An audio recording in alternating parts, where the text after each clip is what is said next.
Hello students, अगर आपने हमारा चैनल अभी तक सब्सक्राइब नहीं किया है तो सब्सक्राइब कीजिए और बेल आइकन पे क्लिक कीजिए लेटेस्ट वीडियो सबसे पहले देखने के लिए।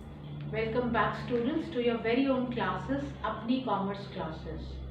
In continuation with the second unit, Money and Banking, we will be taking up the topic of Central Bank. Central Bank क्या होता है? तो यहाँ पर एक definition लिखी है मैंने, let us go through it. It is the apex institution in the banking structure of a country. Now apex word का मतलब क्या होता है? Top most. तो जो टॉप मोस्ट बैंक होती है किसी भी कंट्री का, उसको हम क्या बोलते हैं? Central bank. हर देश की अपनी अपनी सेंट्रल बैंक है। इंडिया के अंदर ये इसका नाम क्या है? RBI, that is Reserve Bank of India. तो इंडिया की सेंट्रल बैंक है रिजर्व बैंक ऑफ इंडिया।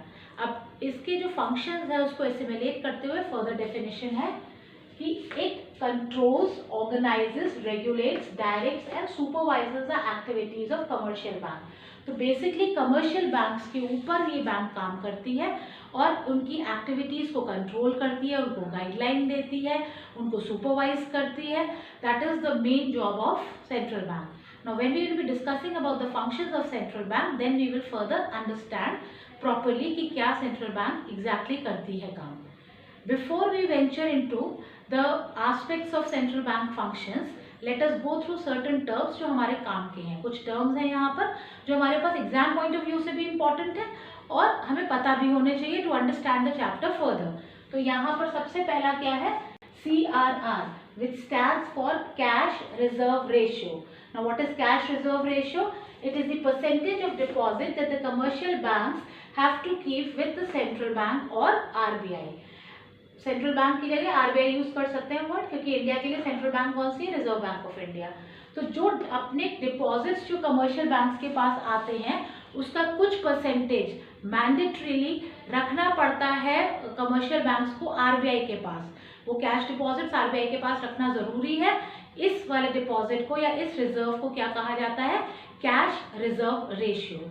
फिर एक परसेंटेज ऑफ डिपॉजिट जो कमर्शियल बैंक्स को अपने पास रखना होता है उसको बोलते हैं SLR, that is statutory liquidity ratio. What is statutory liquidity ratio?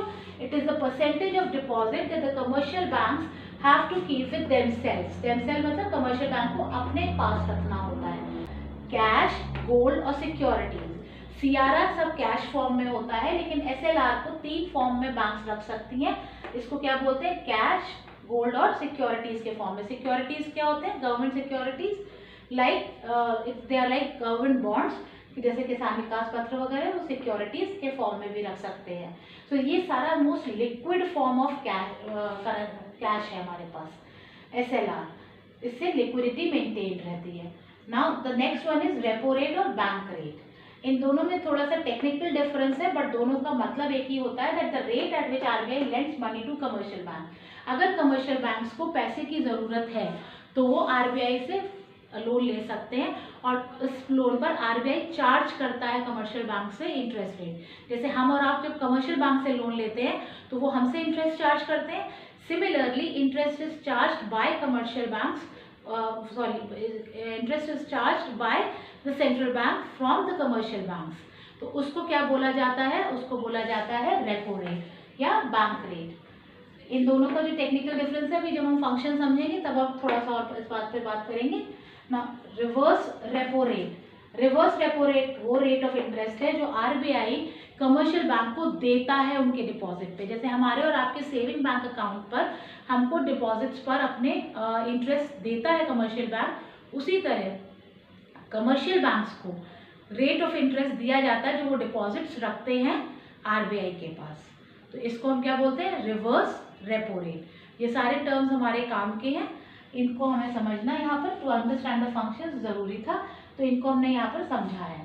Now CRR और SLR को मिला करके LRR भी कहा जाता है, विच stands for legal reserve ratio. क्योंकि ये मैंडेटरी हैं, ये दोनों CRR और SLR दोनों मैंडेटरी है कमर्शियल बैंक्स को रखना, तो इसलिए इनको लीगली रखना मैंडेटरी है और ये बात देखता है आरबीआई कि इन्होंने मेंटेन करा हुआ है कि नहीं।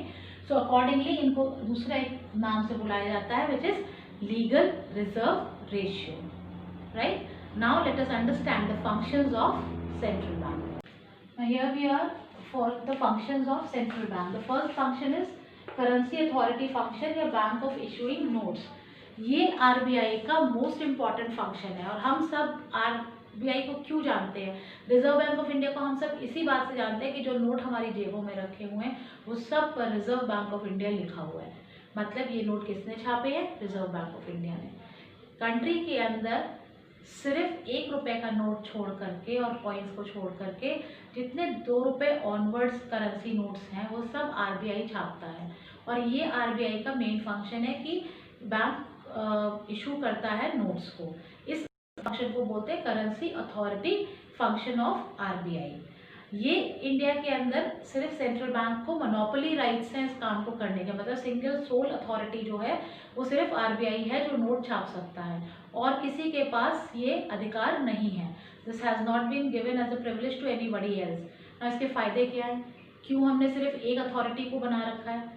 इसका मेन फ़ायदा ये है कि यूनिफॉर्मिटी ऑफ करेंसी मेंटेन रहती है. मान लीजिए 2-3 बैंक होते और सब लोग अपनी अपनी करेंसी छाप रहे होते तो कंट्री के अंदर इसमें भी कंपटीशन आ जाता है. जैसे कमोडिटीज़ में अलग अलग ब्रांड्स की कमोडिटीज़ में कंपटीशन होता है, same kind of competition could have come in the currency also.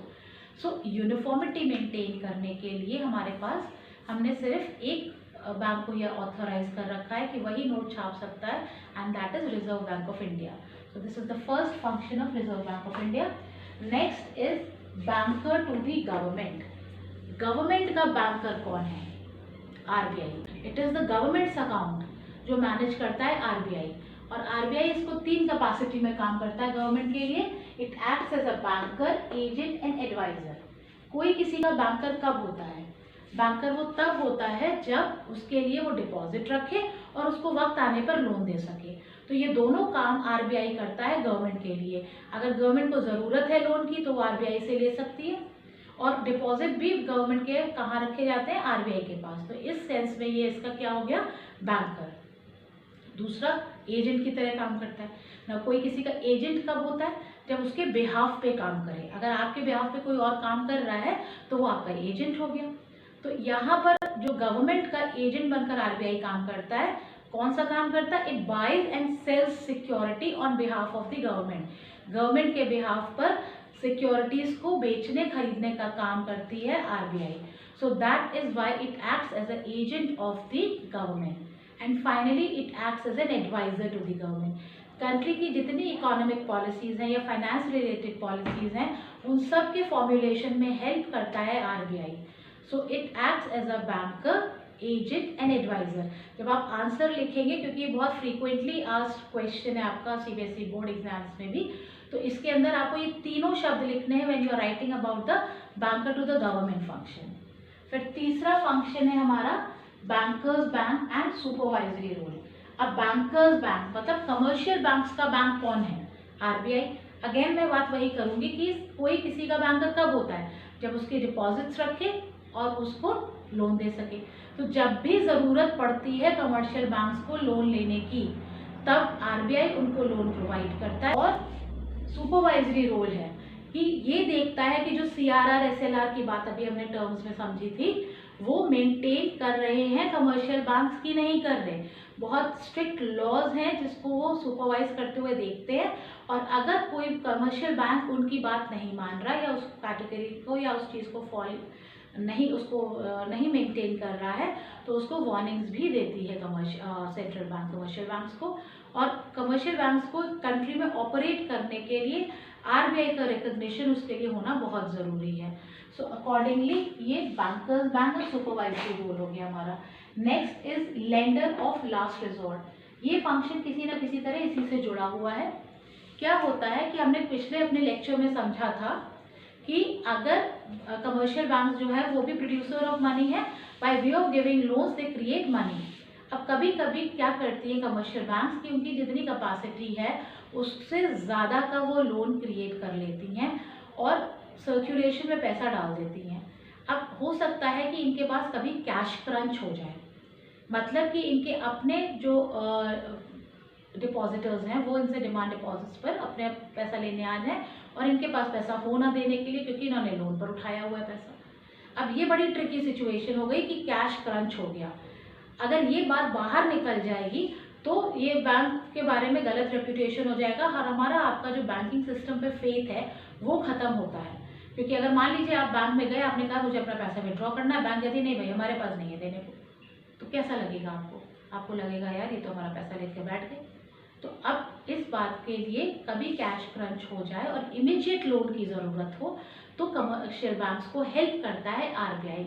ये वाला फंक्शन जो है इसको बोलते हैं लेंडर ऑफ लास्ट रिजॉर्ट। और यहाँ पर जो जो इंटरेस्ट रेट चार्ज किया जाता है उसको ही बैंक रेट कहते हैं। तो जो इमीडिएट लोन्स पर चार्ज किया जाता है इंटरेस्ट रेट वो बैंक रेट होता है आपका, बाकी शॉर्ट टर्म बोरिंग्स पर आपकी रेपो रेट होती है।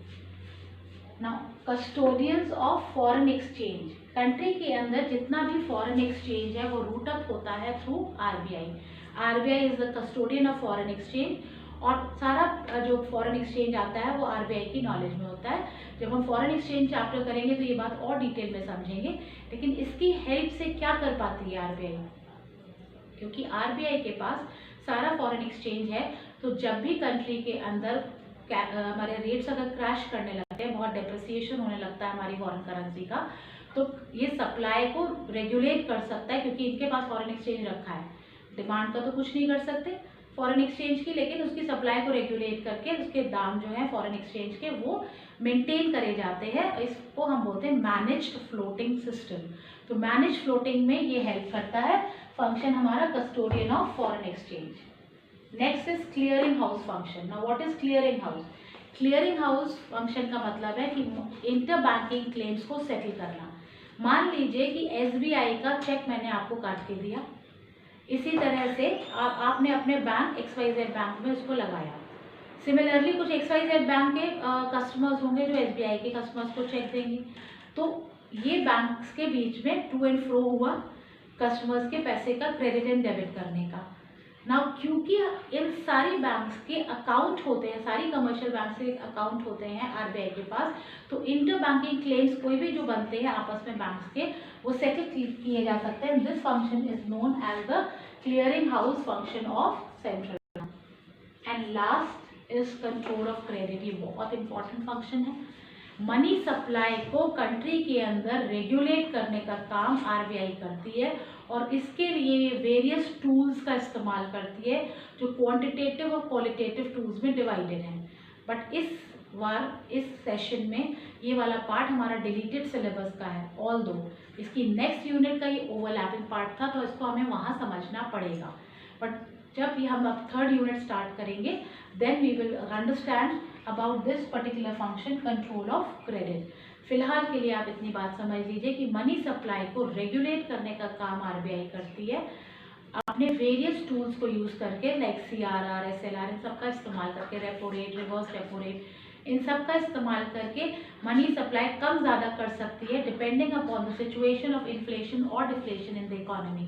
तो थर्ड यूनिट का हमारा पार्ट है जहाँ पर हम पूरा इन्फ्लेशन डिफ्लेशन के बारे में समझेंगे कि पहले ये होता क्या है, इसके कारण क्या। तो control of credit is again one function of central bank which is very important, but for the session 2021 from the banking unit this part has been deleted, that is why I am not taking it here. लेकिन ये as I said is an overlapping part with the third unit, so I will be continuing, वहाँ पर जब पढ़ाएंगे तब इस बात को फिर से लेकर के आएंगे। That is all for today's children. Keep sharing, liking our video, subscribe our channel for further videos। और अगर आपने पुराने videos नेशनल इनकम अकाउंटिंग के नहीं देखे हैं या आपने मनी चैप्टर का नहीं देखा है तो उसके लिए नीचे डिस्क्रिप्शन बॉक्स में लिंक दिया गया है, you can go through it. Thank you.